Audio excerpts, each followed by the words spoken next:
আমরা অনেকেই castor oil ব্যবহার করি। আমরা কি জানি ক্যাস্টর অয়েল আসলে কি থেকে উৎপন্ন হয়? হ্যাঁ, এই বিশেষ গাছটি থেকেই ক্যাস্টর অয়েল উৎপন্ন হয়। এই গাছটিকে বাংলাতে বলে ভেন্না বা রেড়ি, ইংরেজিতে বলে ক্যাস্টর। সেই ক্যাস্টর থেকেই এই ক্যাস্টর অয়েলের নাম এসেছে।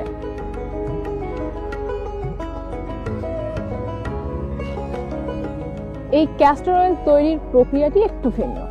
এই ফল যখন পেকে যায়, ফল পেকে যাওয়ার পর এখান থেকে বীজগুলো আলাদা করে নেওয়া হয়।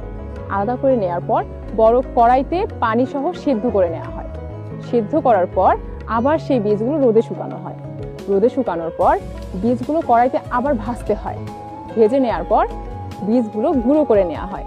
গুঁড়ো করার পর আবার সেই গুঁড়োগুলো বড় পাতিলে পানি সহ জাল দিতে হয়। জাল দেওয়ার এক পর্যায়ে পাতিলের উপরে তেল ভেসে ওঠে। এটাই মূলত ক্যাস্টর অয়েল। ক্যাস্টর অয়েল দেখতে সয়াবিন তেলের মতো, কিন্তু এর গন্ধ পুরোপুরি আলাদা। এই তেলে রয়েছে নানা উপকারী গুণাগুণ। চুল পড়া রোধে, নতুন চুল গজাতে এবং চুলের আগা ফাটা রোধে কার্যকরী ভূমিকা পালন করে। এছাড়াও পায়ের গোড়ালি ফাটা, ত্বকের বলিরেখা রোধ, এমনকি রূপচর্চার কাজেও মেয়েরা এই তেল ব্যবহার করে থাকে। কিন্তু ক্যাস্টর অয়েলের একটা বিশেষ দিক হলো এই তেল সরাসরি ব্যবহার করতে হয় না, অন্য যে কোনো তেলের সঙ্গে মিক্স করে এই তেল ব্যবহার করতে হয়। আমি নিজেও ক্যাস্টর অয়েল ব্যবহার করেছি।